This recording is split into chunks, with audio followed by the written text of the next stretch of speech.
Ellis Ward had spent most of his professional life studying systems that failed. Not dramatic failures, not explosions or sudden collapses. Those were easy to recognize. The failures that interested Ellis were quieter. They appeared gradually, sometimes invisibly, long before anyone else noticed. A market that stopped behaving rationally, a government that stopped responding to signals, a population that stopped trusting what it was being told. When systems began to break, they rarely did so with spectacle. They unraveled.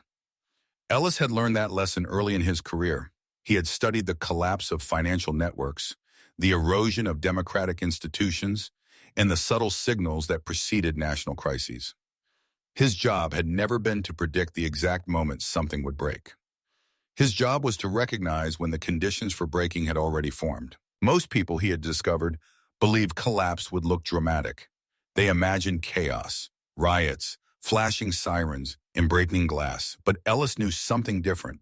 Collapse usually arrived quietly, and when it did, the people living inside it rarely understood what they were experiencing.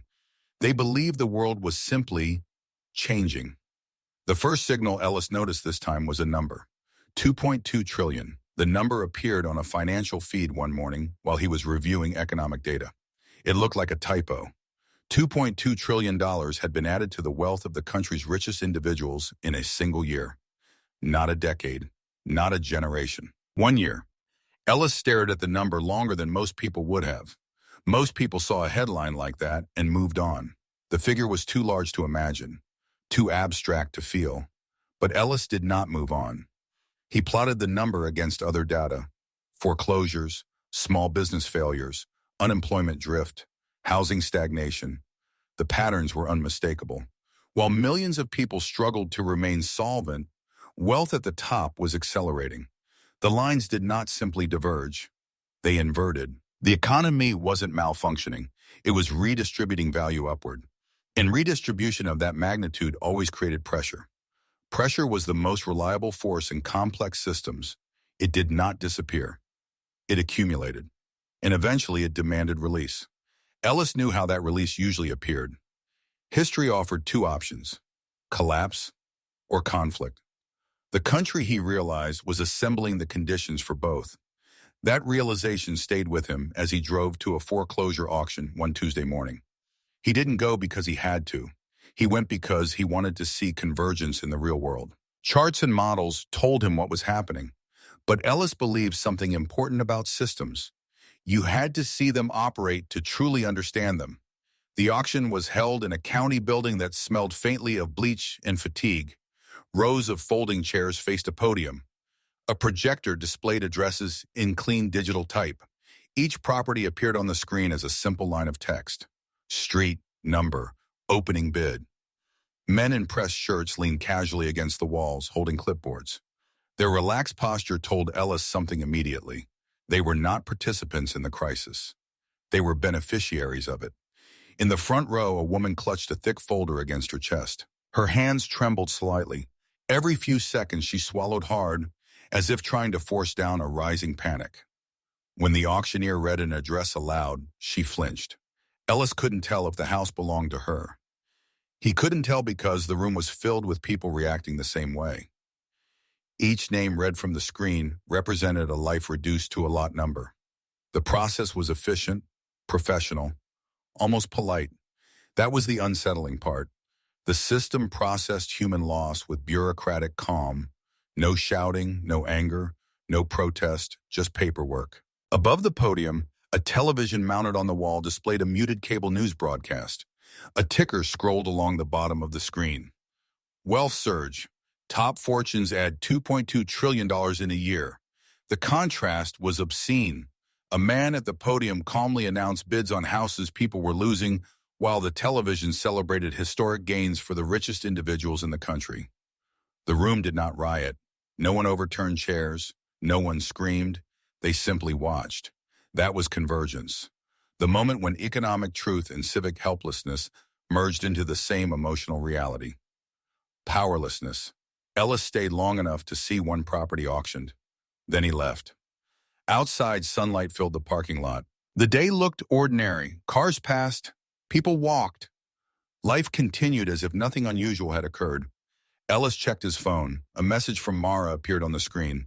He's talking about unity again tonight. Ellis didn't need to ask who she meant. President Taylor had made unity the central theme of nearly every speech he delivered. Unity, in Taylor's vocabulary, meant obedience. Criticism was framed as disloyalty. Opposition was framed as sabotage. Taylor believed confrontation demonstrated strength. In his mind, conflict proved leadership. Ellis had watched the pattern unfold for months. Taylor mistook suffering for progress. He mistook endurance for loyalty. And he mistook his own appetite for confrontation as evidence of strength. The country was beginning to pay the cost of those misunderstandings. Political violence had started to appear more frequently. Small incidents at first, a shooting at an eviction hearing, an office firebomb during the night, threats sent to judges and regulators. Each event described publicly as isolated. But Ellis understood the pattern. Isolated incidents were rarely isolated. They were signals that pressure was building. That evening, Ellis stood on a hill overlooking a subdivision where half the houses were dark. The neighborhood did not look abandoned. It looked paused. Driveways held fewer cars. Porch lights flickered on less frequently. A foreclosure notice flapped softly against a door in the wind. Beside him, Mara watched the quiet streets. "This is how depressions begin," Ellis said quietly. "Not with collapse. With immobility. People couldn't sell their homes. They couldn't refinance. They couldn't move. They simply stayed where they were and waited." "And he doesn't see it," Mara said. Ellis shook his head. "No," he said. "He only sees applause." Far away, cameras captured President Taylor delivering another speech about strength and unity. But here, in neighborhoods like this one, the ground beneath millions of people had already begun to shift. Not with explosions, not with riots, with paperwork, with delays, with systems quietly processing human lives as numbers. And once housing failed, everything else followed. Ellis felt it then, that strange sensation he had experienced before other crises, the awareness that something enormous was unfolding. Not visibly, not dramatically, but undeniably. The country had entered a phase he knew well, the phase where pressure accumulated faster than solutions appeared. The phase where leaders mistook stability for control. The phase where systems began to fail in ways their designers never anticipated. Ellis recognized the pattern, and that recognition brought with it a feeling he could not ignore. A heightened sense of fear, not panic, not dread, but the calm, analytical awareness that something had already begun, something that could not easily be stopped. The country did not feel like it was collapsing. That was the strange part. Most days looked ordinary. People woke up, they went to work. Children boarded school buses. Coffee shops filled with the quiet conversations and glowing laptop screens. From a distance, everything appeared stable. But Ellis Ward knew better. He had spent his career studying the early stages of systemic failure, and what he was seeing now followed a pattern he recognized from history. Collapse rarely looked like chaos in the beginning. It looked like delay. The signals were subtle at first, infrastructure problems that took longer to repair, government responses that arrived hours late instead of minutes, markets that reacted strangely to news that once would have moved them dramatically. Individually, each signal meant very little. Together, they formed a pattern. Ellis called it convergence, multiple systems under stress at the same time, economic pressure, political instability, institutional distrust. When these forces aligned, societies entered a dangerous phase, not collapse, acceleration. Each problem amplified the others, and solutions became harder to find.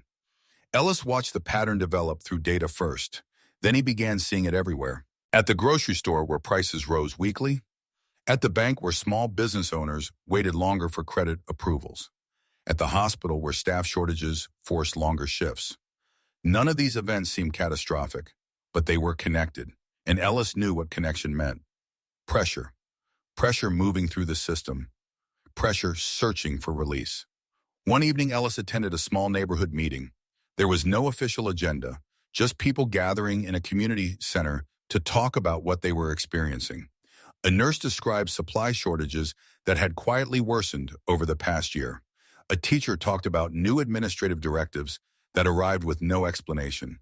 A truck driver explained how entire shipping routes had disappeared from the schedules. None of these stories appeared on the national news, but all of them were real.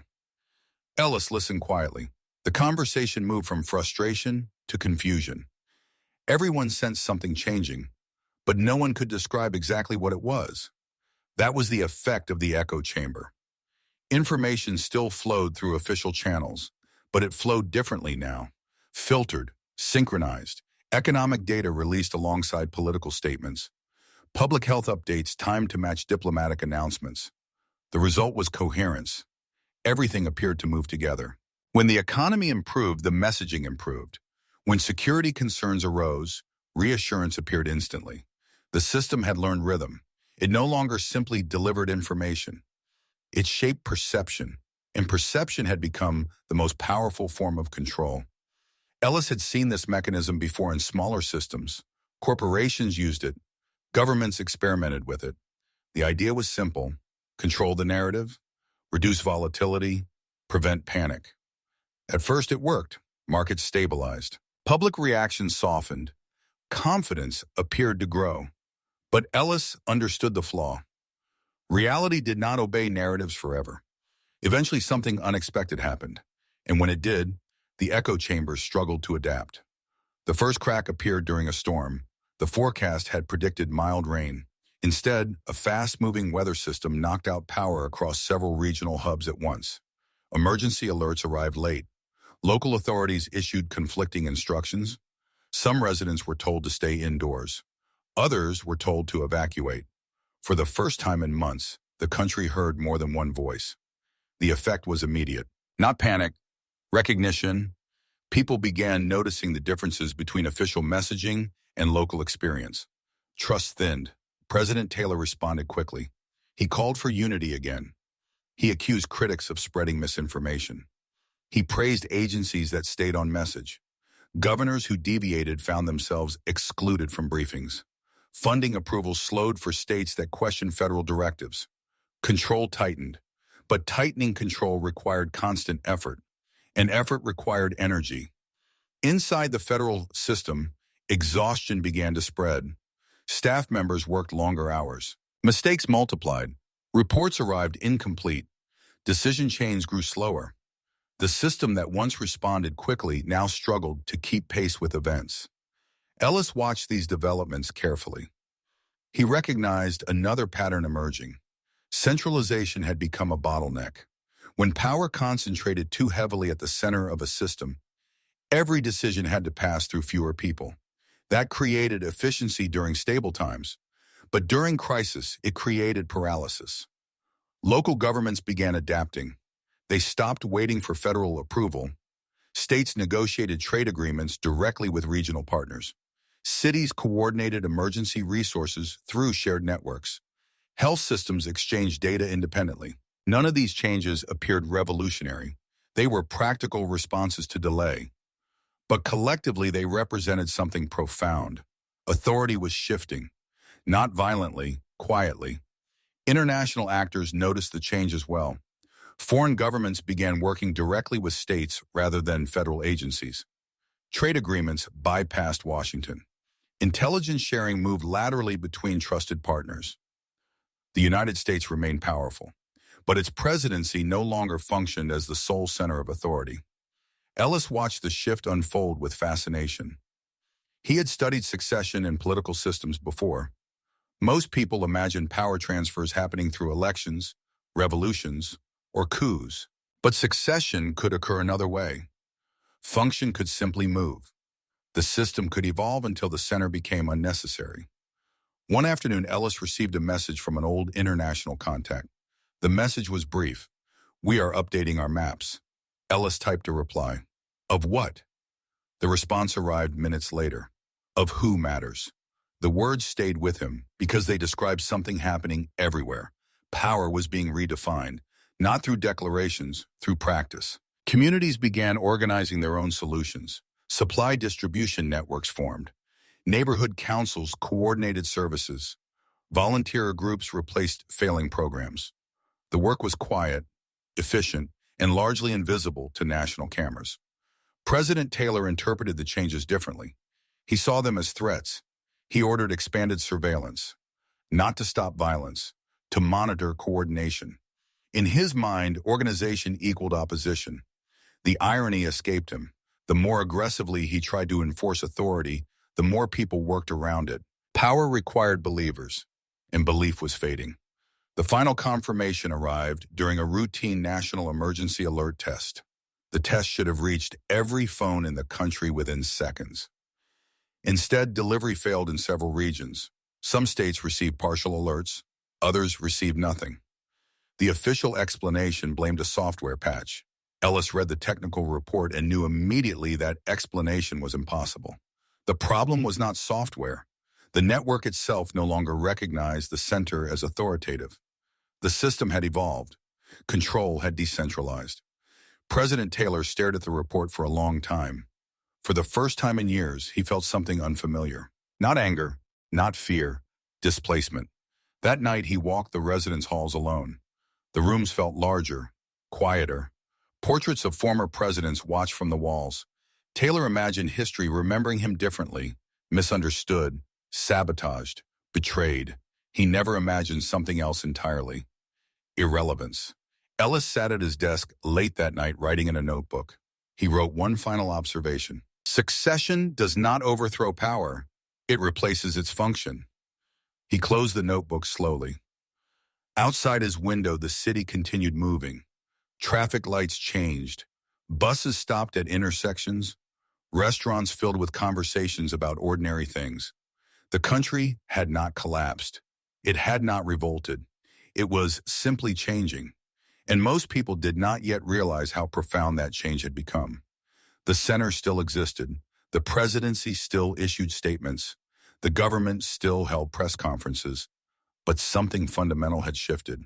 The system no longer depended on it, and once dependence disappeared, authority followed.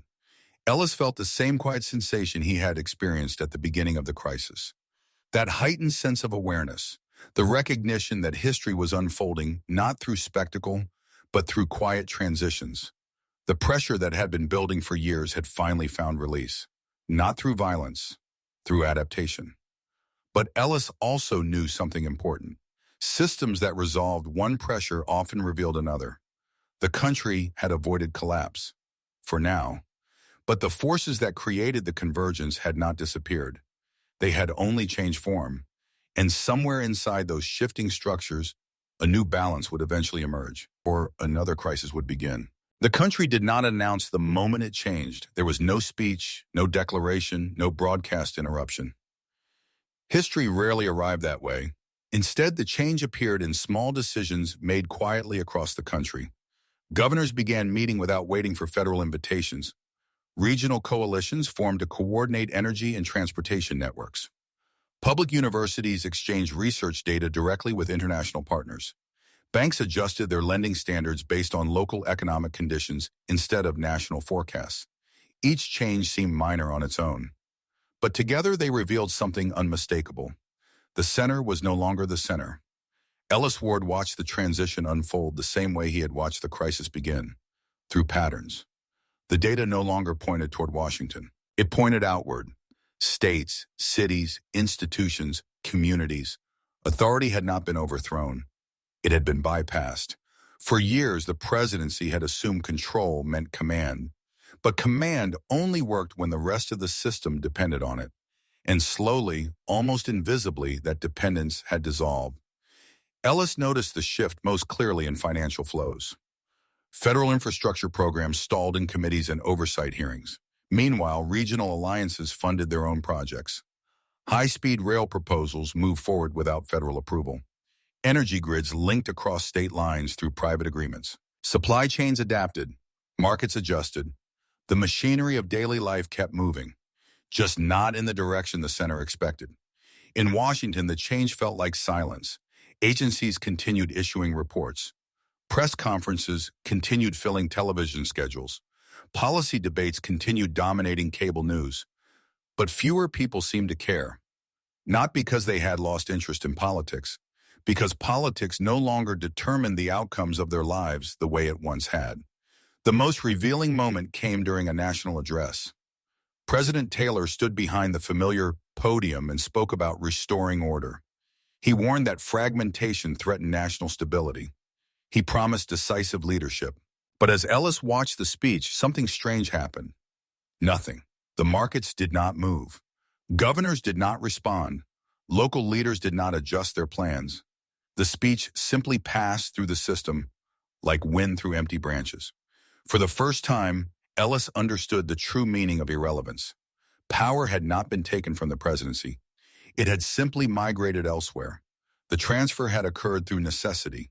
When central authority slowed, the rest of the system compensated. And once that compensation became routine, the system no longer required the center to function. Ellis recorded the observation carefully. Systems adapt faster than the institutions designed to govern them. Outside Washington, life continued evolving. Neighborhood cooperatives managed local food distribution. Public health networks coordinated directly with universities and private laboratories. Regional economic alliances formed between states that shared transportation corridors and trade interests. The changes were practical, unideological. Most people did not even think of them as political. They were simply solving problems. And solutions, once discovered, had a habit of becoming permanent. Meanwhile, Washington continued speaking the language of authority. The speeches became more urgent, the warnings more dramatic. But urgency without influence changed nothing. Ellis felt something he had not expected. Relief, not because the country had avoided conflict entirely, but because the transition had occurred without the catastrophe many analysts once predicted. History offered plenty of examples where similar pressures ended in revolution, violence, civil war. But this time something different had happened. The system had bent instead of breaking. Power had flowed toward the places where it was most useful, not toward the places where tradition insisted it should remain. One evening, Ellis returned to the same hill overlooking the quiet subdivision he had visited months earlier. The neighborhood had changed. More lights glowed in the windows now. Some houses had been repaired. Others had been converted into cooperative housing projects organized by local residents. The foreclosure notices had disappeared. In their place stood hand-painted signs announcing community meetings and neighborhood events. Mara stood beside him again. "Do you remember the first time we came here?" she asked. Ellis nodded. It felt like everything was stopping. And now? Ellis looked at the houses carefully. Cars pulled slowly into driveways. A group of children rode bicycles along the sidewalk. Laughter drifted across the quiet street. "Now it feels like everything moved somewhere else," he said. That was the strange truth. The country had not fallen apart. It had redistributed itself. The structures people once believed held everything together had simply been revealed as less essential than everyone assumed. For decades, Americans had imagined the presidency as the central pillar of national stability. But the real pillars had always been elsewhere. Communities, institutions, shared habits of cooperation, the quiet agreements that allowed millions of people to live together without constant supervision from above. Ellis realized something important then. The heightened sense of fear he had felt months earlier had not been wrong, but it had been incomplete. Fear had alerted him that the system was approaching a breaking point. What he had not fully understood was how the system might respond. He had expected rupture. Instead, he witnessed transformation. Pressure had forced adaptation, and adaptation had produced something entirely new. The presidency still existed. Washington still operated. But the illusion of singular authority had faded. The country had discovered something it once forgot. Resilience did not come from control. It came from connection, from networks flexible enough to survive when one part of the system stopped working. Ellis took one last look across the neighborhood. History would probably describe this era differently. Books would argue about which leaders succeeded and which ones failed.